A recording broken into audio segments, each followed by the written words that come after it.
FlossTube. My name is Becca and I'm SamBrie Stitches here on YouTube and other social media platforms. Welcome to another special edition of Interview with a FlossTuber. Today, I am very excited to be here with Jody, who is Trixie Tricycle on FlossTube and Instagram. This was a little bit of a last minute exciting interview that we made work because in a little bit, we're going to talk about some big plans that Jody has announced. But before that, I just want to say that Jody gives off the coolest vibes of, I think, anybody that I know. She's just very laid back, very cool. And she hasn't been stitching very long, but she has accomplished so much. Her sampler stitching is absolutely stunning. She's also fallen down the antique sampler rabbit hole of collecting those as well.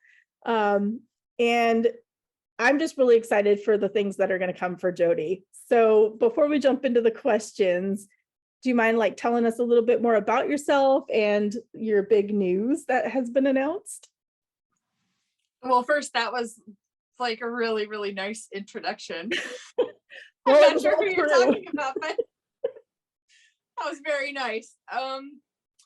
So yeah, I just started stitching in 2020. Kind of the end of 2020. It was my, started as my hobby for when folks were staying home, and I have a job where I don't get to stay home, or I have a job where the option to work from home is not an option. I can't do my job from home. So I was still going in every day. And so stitching was a great stress reliever. And it was also a great way to meet people. I started watching FlossTube just to learn how to stitch, and that started all of this. So I live in just south of Seattle, and I'm married. I have 2 dogs, no kids, and we're busy, but yeah, I don't know. I can't really talk about specifics of my job, but I do still have a day job, and it's relatively high stress. And so stitching has sort of been a lifesaver, literally. So yeah, that's pretty much it. I grew up in the Northwest, and I was born in Seattle. My parents still live here, my brother and sister. So we're locals, and we love it. Yeah, love that. Very cool. And your pups are absolutely adorable. I love your doggies. They're a lot, but yeah, they're hanging out here someplace. I'm sure behind a cabinet, but yeah. Yeah. Charlie and Ella. Yep. They're adorable. Absolutely adorable. So before we jump into the questions, do you kind of want to dive a little bit into what you're up to now? So at some point I will retire from my regular job, and I'm not sort of considered, what I would like to do as a post-retirement activity.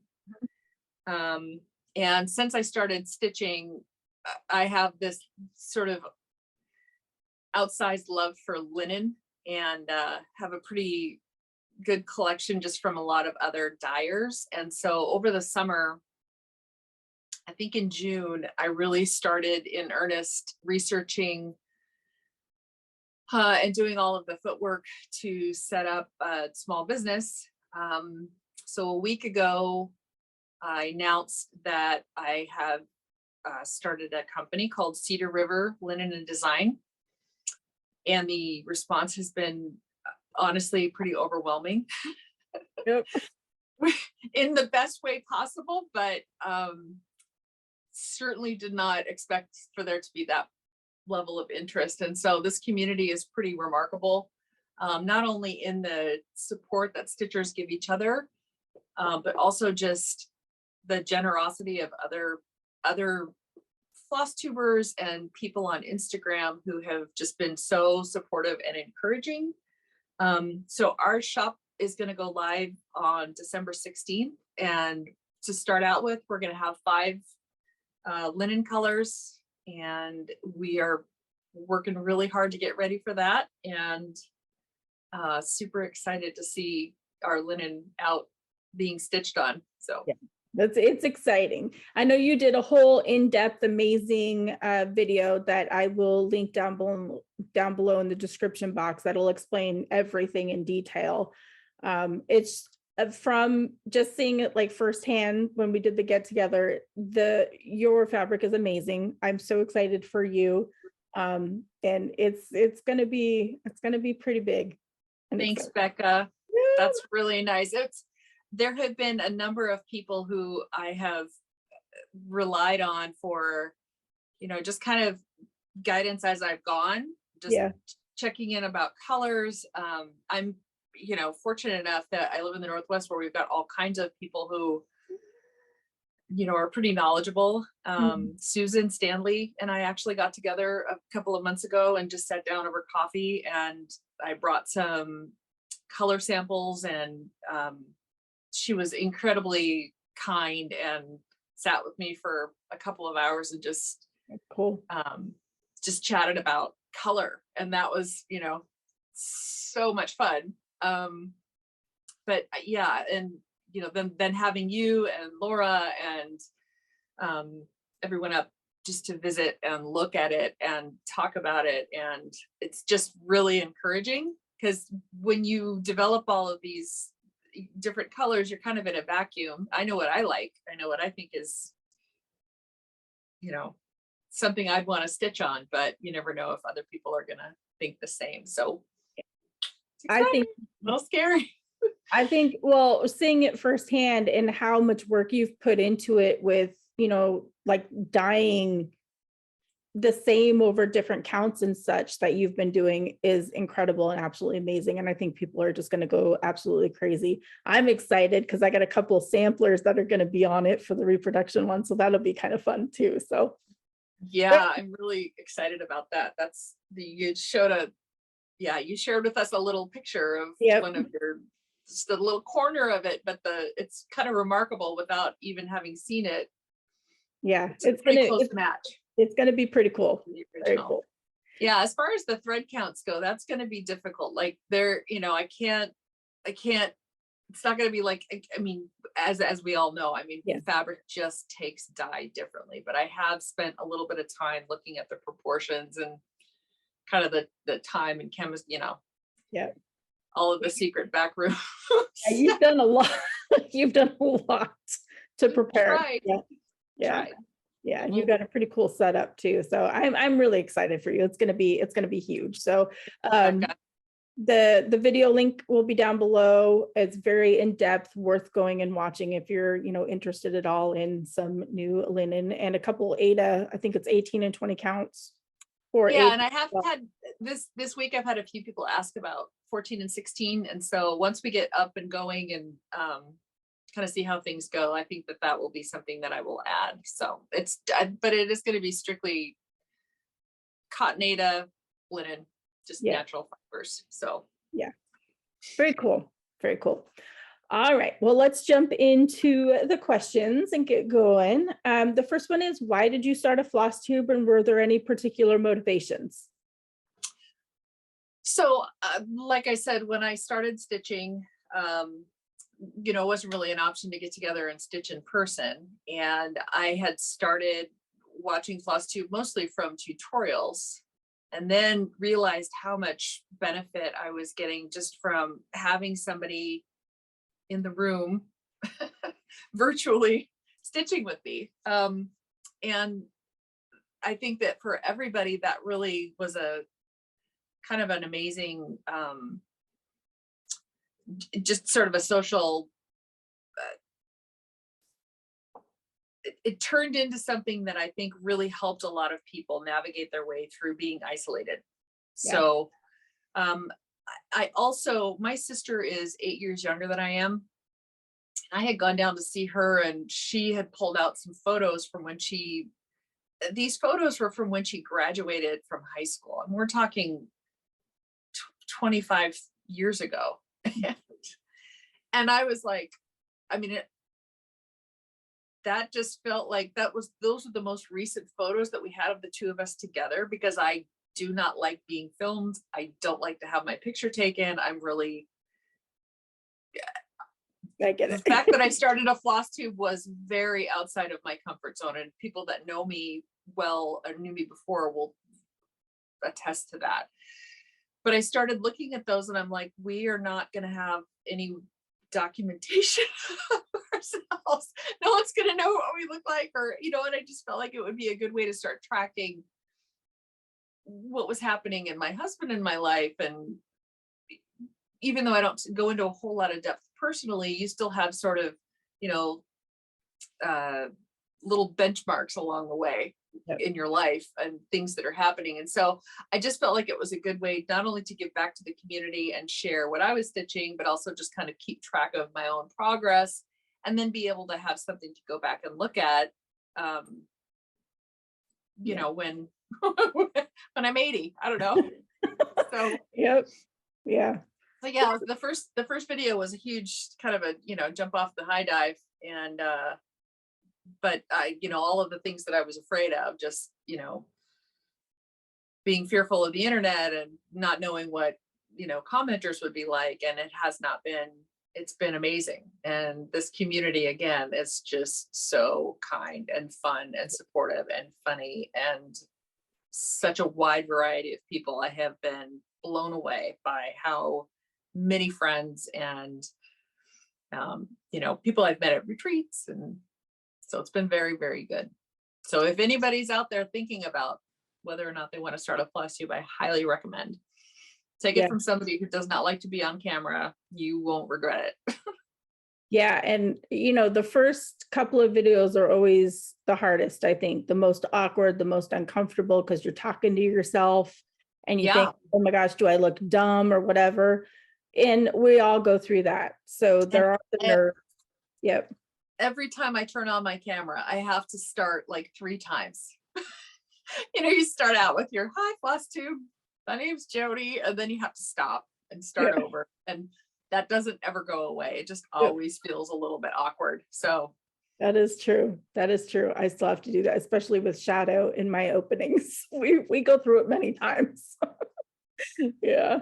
Dogs help. Yeah. So this next question, I know the backstory of this, so I'm really excited for you to tell it. How did you come up with your channel name? So Trixie Tricycle. When I was little, my dad traveled for work, and he would send it letters, but in the letters he would include comic strips, little hand-drawn comic strips. And the little hero of the comic strip was a little girl on a tricycle, and her name was Trixie the Tricycle Trooper. I love that. So it just sort of, as I started, you know, I actually started with like online gaming, where you have to come up with a username, and that just always seemed to be kind of intuitive. It made sense. So yeah, Trixie Tricycle was and so that's what I actually had a YouTube channel that was Trixie Tricycle for, I think, probably almost 10 years before I ever started making a YouTube channel. And so I just kind of left it. And that's pretty cool. So yeah, that's what it is. I'm like, you're very good at planning ahead and saving those names and such. Well, yeah. And again, that just, you know, the video game community, you'll find like, you know, trying to capture usernames is difficult. But don't, you know, if you get a username, you kind of want to save it on all of your platforms. So Yep, I've been there. We're a family of World of Warcraft players, and so you know, you want to save your names. You create a level 0 and you put that name in. Yes, exactly. Yeah, totally get it. So, how did you learn to stitch, and how long have you been stitching? Oh, there's a puppers. Yeah, this is Charlie. You say hi? You say hi? He's like, yeah, okay. Oh, hi. Oh, that's nice. Barking today, are you? No, he wants snacks, but unfortunately that's not going to happen right now. So learning to stitch, I mean, I had no idea. I didn't know anybody really that cross stitched. My mom, when I was younger, when I was little, she embroidered a little bit, but I didn't have anybody in my family that cross stitched. So I came across an image online. I think I was looking for a photo for something completely unrelated, and came across a cross stitch that was pretty irreverent and pretty funny. And I thought that may be something that I would want to try. And I think that, again, sort of stress relief, keeping your hands busy and having something that you're learning how to do definitely takes some of the focus away from, it's a relaxing and healthy outlet. And so I thought, oh, I'll try that. But, no shops were open. I couldn't go to, run down to Joann or anything. So I ended up ordering just the most basic cross stitch stuff from Amazon, and ended up, I think the very first thing I stitched was a dumpster fire. And I was just on Ada, and very good timing. yeah, and I had to look up online how to, and I didn't know like this. I really didn't know anything. And so that's how I learned. I mean, I just got online and watched different people's floss tube channels. I think the first tutorials that I watched were Teresa Little Stitcher, who is from the UK, and she stitches Hades. So I was like, oh, okay, well, I guess that's the next thing that I need to start working on, and then realize like maybe back off from that Take a little bit. Step back. Yeah. Not that I don't have a couple of those started, but Yeah. So yeah, she had some great tutorials, and then then you just start and go down the rabbit hole of all the other people that you can find, and realize that lots and lots of different really, really good explanations. So nice. That's how, yeah. Wow. Floss tube taught me. Yeah, the whole rabbit hole of floss tube. That's what happens. Yep. So do you happen to have a favorite project that you've stitched so far?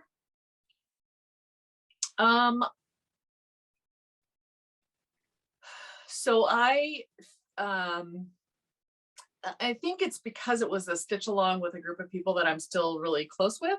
But the Joan Sands sampler by Modern Folk Embroidery. And there was a group of us that stitched it, it was more of a start along. And a few of us have completed it, but that was the first stitch along that I had. And so there was a group of us that have just stayed really, really close. And I think that that group of friends have been, they're sort of life-changing folks. So I think that's probably my favorite. But I love all stitching. I love all cross stitching. I mean, it's hard to pick a favorite, but it's nice to have one that has special meaning and memories and stuff tied to it. So yeah, that one was, I think that one though is the most sort of impactful just in that way, because we would have, we had a few Zoom meetings, and that sort of again started that whole, not just a community of people that were sort of doing the same thing that I was doing, but people that became really good, hopefully lifelong friends. So yeah. It's the stitching community that brings everybody together. I love that. Love that. Yep. So what do you enjoy most about stitching? Well,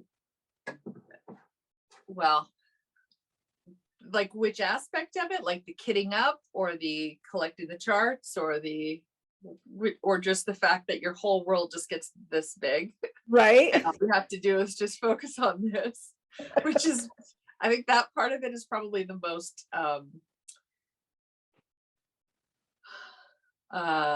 that's the most beneficial part of it for me, is that I tend to have a lot going on in my brain, and to be able to just kind of sit down and just focus on very small stitching, and just make an X, make another X, make another X, change the Yeah. thread color, do it again. So I really love that aspect of it. But I think that as far as stitching goes, some people like to kit things. I love to kit things. That's very fun for me. I like starting things. I would love to finish more things, but unfortunately I tend to start very large projects. So I'm going to have to live until I'm 350 to finish everything. Yeah. I don't enjoy the kitting up process. I don't know what it is. The kitting up and the putting away part I don't enjoy. Yeah. What that is. Yeah. I could completely understand. It is a lot of work. I like doing color conversions too. That's really fun for me. Yeah. Yeah. So I like playing around, pulling floss and looking at what it's going to look like on fabric. And I just love the whole process. I love everything about it. All the things. Yep. The whole from beginning to end is amazing. So definitely. Yep. So we're going to get out of stitching talk a little bit and kind of get to know you a little bit more. And so what's your favorite genre of book or movie? I am definitely more of a movie person than a book person. But I love all movies. I'll tell you what I don't like. I don't like horror movies. I'm not great with the gore and the jump scares but I do love suspense and space and sci-fi and, fantasy, whatever, Lord of the Rings. Like I'll watch that every year. Nice. All of them. The whole Game of Thrones and right there with you. Yeah. Anything that involves a dragon. Yep. anything involves a dragon, I'm in. That's cool. Yeah. So I'm books, not into when I was movies either. Yeah.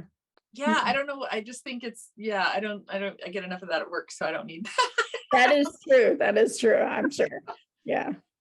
So for books, do you read like books or do you listen to audiobooks? I definitely listen to audiobooks more because then you can stitch. Oh, right? Yeah. Multitasking. Yeah. Yes. Yeah. I love that. So do you have a fictional place that you would most like to go to? Anywhere with a dragon. Figured that was coming. If there are dragons there, I'm in. Wouldn't that be like the coolest thing to be able to ride a dragon? Yes. Yeah. The answer is yes. Yeah. And that'd be awesome. Yeah. I mean, so they, the Game of Thrones, then there's the offshoot, this House of the Dragon, and there needs to be more dragons. I like the people stories are fine, but let's just, if we can just have like all dragons all the time. Yeah. I assume that you probably own some Teresa Wentzler. She does a lot of dragon patterns, but a lot of in like color changes and, backstitch and all that. So the hard part about that is that a lot of her charts, to my understanding, are out of print. And so being a new stitcher, Oh yeah, you kind of I missed some of that. And so, so I have some, but they're more like, I have a lot of Haid patterns that I have not started yet that have dragons. So, oh yeah. But yeah, one of the first ones that I finished was actually, I should have grabbed it. It's and I'm trying to remember specifically where I've got it. I don't think I have it hanging up, but it's basically a dragon head and it's on black Ada. And it was one of the first sort of complicated pieces that I did. So that's if one of your first complicated pieces on black Ada, that's a big combo right there. Yeah, that was a wake up moment. Yeah, I'm sure.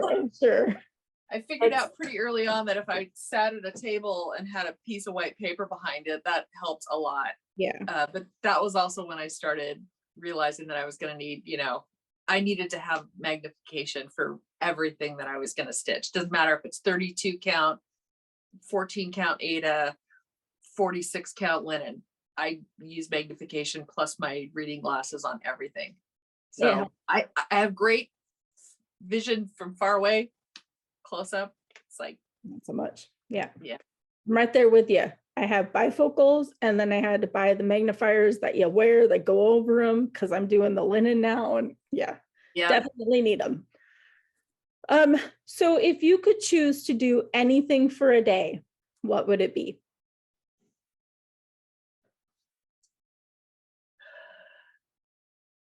This one really makes people think. Yeah, it's really difficult. I mean, I have a hard time. Well, my best day is having people at my house stitching. I love it. I love having people over, and I love being in my house. I like being at home around my things and around my dogs and around my husband and around, in my comfort zone. And to have people come in and be here that's my favorite. So I could tell you more of that. Yeah. You're a very awesome host. Oh. I think Laura was talking about the last get together and how last year when we went, we were trying to be really, really good and not be rude. And we only ate one of the donuts that you got, because the donuts she gets, y'all, the maple bars that she gets, out of this world. And so we were trying to behave. And then this year, all bets were off. Laura and I were planning on the ferry ride over. We're like, we're gonna eat the donuts. And you guys were there the day before Thanksgiving, so I knew if I bought a couple dozen of them, then not only would we have more than enough, but then the next day too, when had family over, it would be fine. Yeah. But I know it's funny because someone at work brought those in. And and that's actually, so maple bars are a thing. My dad and I used to go and get maple bars from this little donut shop called Winchell's. It was this local donut shop here in the Pacific Northwest. And so we would go, and this is when I was really little, we'd go on he would take me up to he worked on cars and stuff on his, during his time off. My dad can fix, make, build, whatever, anything. And so I learned a lot of that from him, and we would go on these run, let's go on a run. And a run would mean like a ride in the Volkswagen van or bug or whatever up to the junkyard. And we'd go be looking for an engine part or something. Okay. But we'd always have to make a detour to the Winchell's donut shop. And the option was always like maple bar, old fashioned glazed. It's kind of a toss up. But when I moved for work, I don't know, 20 years ago, I spent a little bit of time working outside of the state, and maple bars are a very regional thing. And I had no idea that not everyone gets to enjoy this. Really? See, yeah. So I lived on the East Coast for a little while. They don't have them. You can get like a maple glazed donut. Yeah. But they do not have maple bars. And so not only is Chuck's, this coworker brought them in, and I, oh, awesome maple bars. Wow. And not only that, it was an entire dozen of them just in a box. Usually you get it assorted, right? Right. You open it up, it's like, oh my gosh, this is the best thing ever. It's a dozen maple bars. He goes, yeah, you're going to need to taste one. And I hadn't had one before. She's like bit into it. It was like, oh, please don't tell me this place is close to my house. He's like, no, it's about 5 minutes from where you live. I'm like, oh no. Yeah, that would be so dangerous for me. Yes, very good. So yeah. Kind of no, I think we ate quite a few, but yeah, no, I can tell that you enjoy having people over. We have such a good time, and that was a blast. And if you ever get the chance to hang out with Jody and at her house is amazing. Absolutely.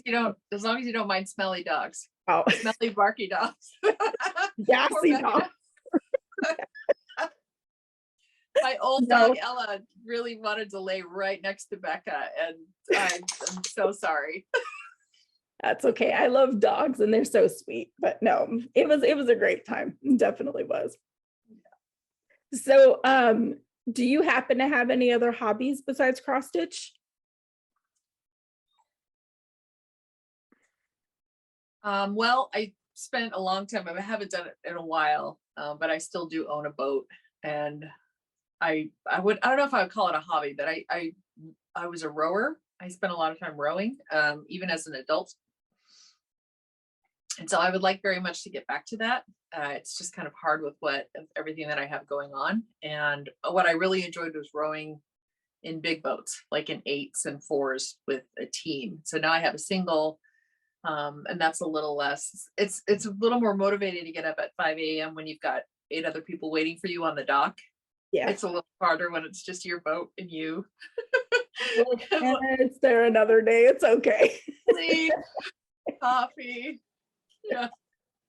Yep. So, I love that. but yeah, I would say that I'm a rower who doesn't row right now, which eventually I'll get back to it. So you may, well, I don't know if you're going to have time. As I say, you may have time once you retire, but if you continue with your fabric dyeing, I don't know about that. So we'll see.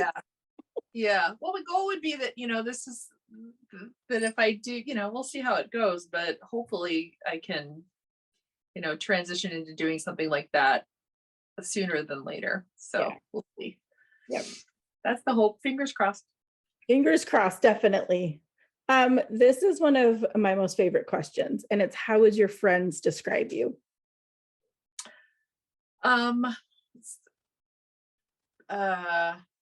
Well, I would say that they would say I was loyal, probably maybe to a fault. But kind of goofy, a little bit sweary, maybe. And yeah, I kind of speak in movie quotes. You haven't gotten too much of that today, but yeah, I think that that's probably some of that. I have a pretty long fuse in most cases, but every once in a while I can get a little heated. So, but maybe that's just being passionate about things. Things are important. But yeah, I think I would do anything for my friends. And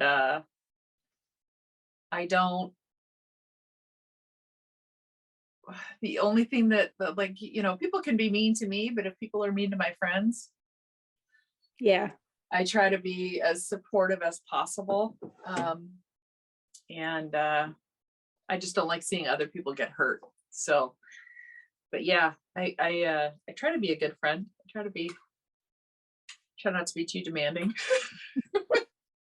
Those are all really good traits. I would say generous as well. That's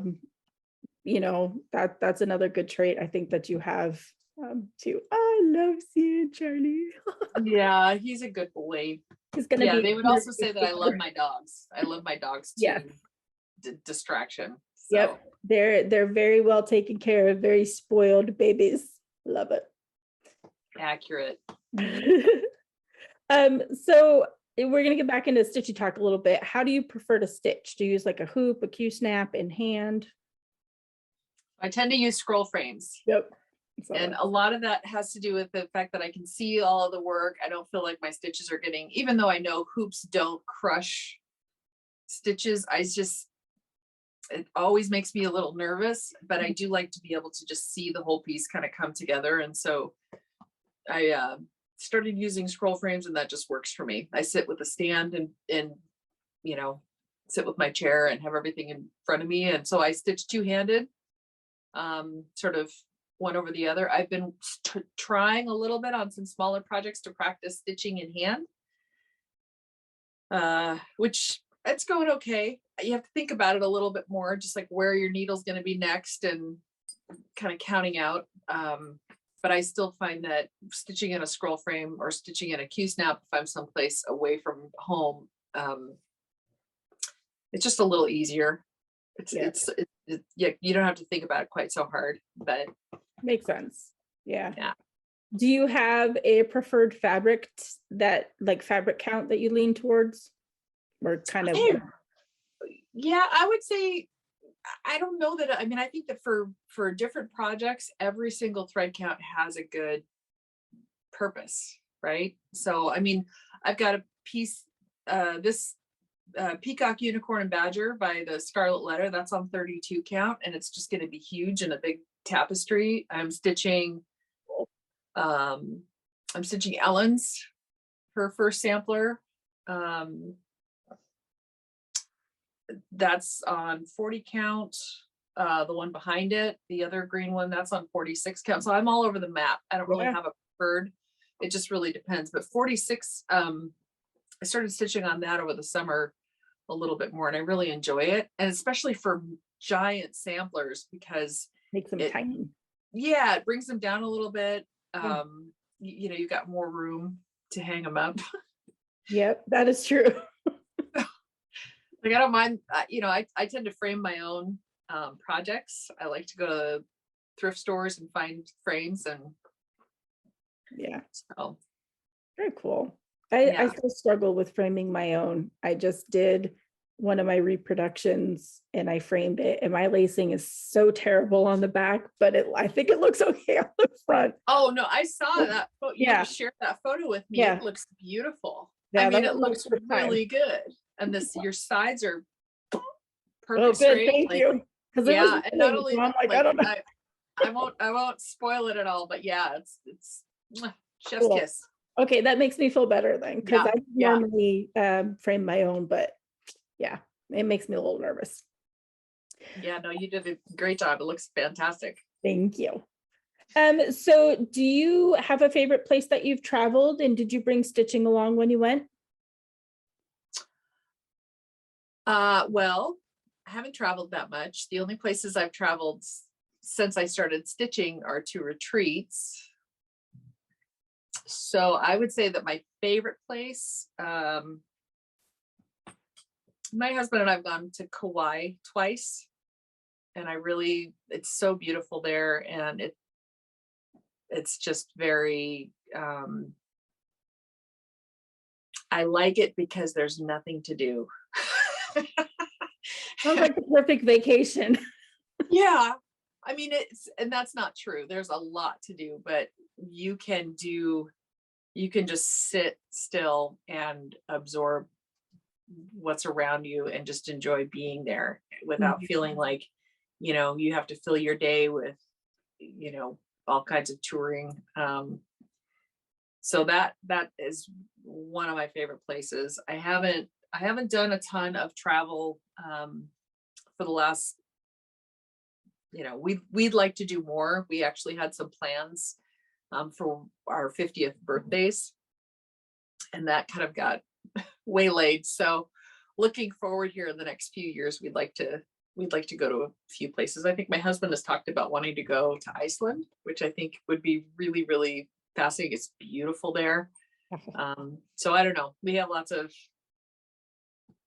Lots of plans and We'll ideas. see. Yeah. I mean, you never know, but yeah, I just like, okay, look at this. Really. The hard part though is leaving your dogs, right?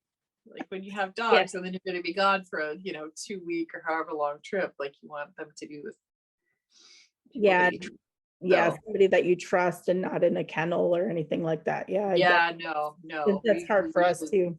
Yeah, we've got people. We've finally found over this last fall somebody who is fantastic and stayed, and so that's good. Yeah, that will make a huge difference in my comfort level of leaving the state. So. And enjoying your vacation, because you want to know that your animals are taken care of, and and that they're having fun. Love it. Yep, they're not spoiled at all. Nope, not at all.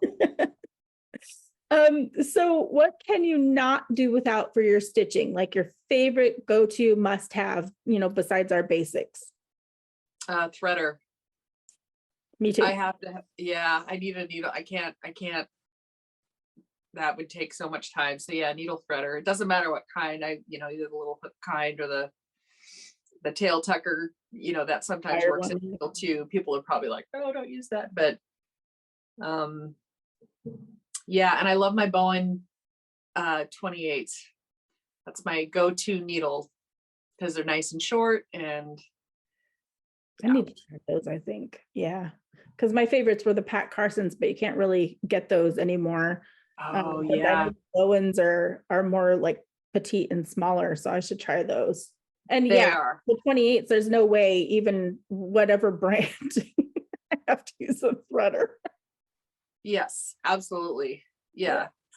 But even like the 24s and 26s, it's just so much easier. I'm not worried about, and I don't lick my thread. Oh, see, I'm a thread licker. Yeah. Yeah. And honestly, the big reason is because I'm constantly drinking coffee. Oh, yeah. So, it's like, You have coffee dyed thread. yeah, That's a good point. yeah. I should start including that in my interviews if you're a thread licker or not. For I'm a no. yeah, I'm a yes. Sometimes, depending again on if I'm drinking like fruit punch Gatorade, I'm not gonna lick my thread because I don't want it to be red. But yeah, good point. This one I'm always curious on how our brains work. How do you decide on what you're going to work on next for your projects? So I have some things kitted that I have not started yet. And so I kind of think, in terms of, I want to start it on a particular date, because it commemorates something. But for the most part, it's usually kind of an impulse. I'll get something, get it in my hands, or what's happened more recently is seeing something, a model stitch, like going to Acorns and Threads and seeing something and then feeling like, oh, I have to start that immediately. And so I don't think that there's a whole lot of forethought that goes into when I start something or what I'm deciding to stitch. And once you start to have a lot of works in progress, it's kind of fun to just pull something like, hey, I haven't worked on that in a while. I think this would be fun. This would be like, Colleen, Stitching with the Sisterlies, was just talking about, she started Pet All the Dogs by Teresa Kogut. Okay. And I had started that, I don't know, a little over a year ago, at least. It was like the first sampler that I ever started. And I just have had that put away, and took it out yesterday and was like, I need to work on this. This is cute. This is super cute. It's DMC. And so it's whatever mood I'm in. Whatever catches your eye. Yep. Makes sense. I think that's pretty common with a lot of us stitchers. There are some that do have rotations and that kind of stuff, but I think the majority of people that I've spoken to, usually it's just whatever's calling to them, whatever they haven't touched in a while or something. Yeah. Like we're being enabled by watching somebody else or seeing somebody else's post and being like, yes, I have that. I need to stitch that. So yes. Kathy from Tasmania, my friend on Instagram, she is stitching Anne Grimshaw, and we started it kind of around the same time. Every time I see her post a picture of it, I immediately want to just take that out, and that's all I want to stitch on. That's exactly right. Yep. But I also have tried to come up with like, okay, I'm going to work on this for this many, and then I don't know what it is. It's like, I don't even like, maybe I'm just obstinate. I don't like being told what to do, but like, even if I tell myself what to do, right? If I give myself an assignment, I'm like, I don't want to stitch that. So yep. I just don't. I tried, Mania. I tried using the wheel that everybody does, and it like, I'd spin it and it'd come up and be like, I don't want to stitch on that. And I spin it again and be like, I don't want to stitch on that. I think it's the same. I don't like to be told what to do, because I've also tried a rotation and that doesn't work. So it's just, I don't want anything about stitching the projects that I'm working on. I want anything about it to feel like an assignment. Yeah. That's, right. Yep. And I don't feel that way. Like if I'm making something that's for a gift exchange, like a stitching exchange or smalls exchange, that's fun. Like that to me is fun. And like, just because there's a sort of a finish date that I need to have it done by, that's not but it's like, if I feel like it's an assignment, like, okay, this is how long it's going to take me to do this, and I'm going to work back from there, and this is what I'm going to do each time, I won't do it. Yeah. It takes the joy out of it, right? Mm-hmm. It does. And for some people, they enjoy doing that. They like, counting their steps, and they like, the whip goes and all that kind of stuff. And some people like it a little more structured and others don't. Yes. Yeah.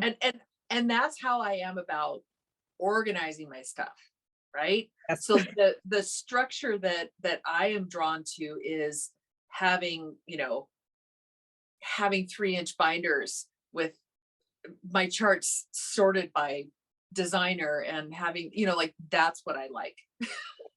to sort of organize my DMC. And so we all have our different things that are important to us and that give us pleasure as we are going through our, because it's not just the stitching that's the hobby.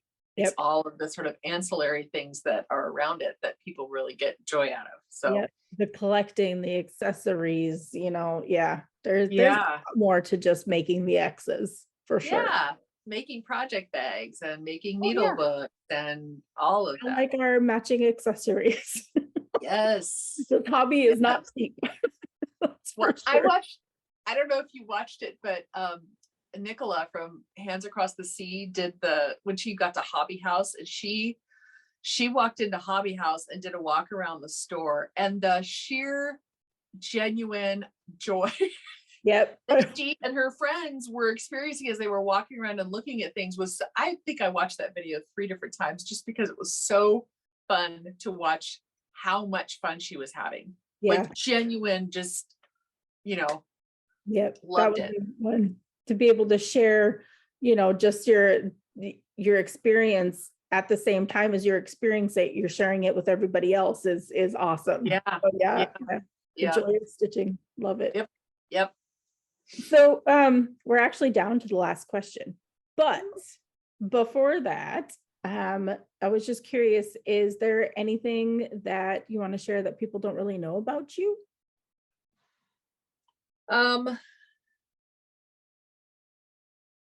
No, well, I think we might have covered it. Dogs, coffee, movies, stitching. Yeah. Sort of I'm a little bit of a geology geek. Like I mentioned in my rocks and volcanoes, and anything that really is sort of science based. I don't know, I just really find it super interesting. I find it interesting how our landscape was shaped, and I like looking around and trying to figure out which mountain caused that valley and what kind of erosion was there, and just things that are sort of, it sounds a little trite, but I really do care about, the planet that we live on, and how we can impact it for good. And, if I can wake up in the morning and try to make things just a tiny bit better in my little tiny orbit, so be it. But yeah, I don't know that there's much. I mean, I'm kind of an open book, I guess. Again, besides my job. Right. Yeah. Understandable.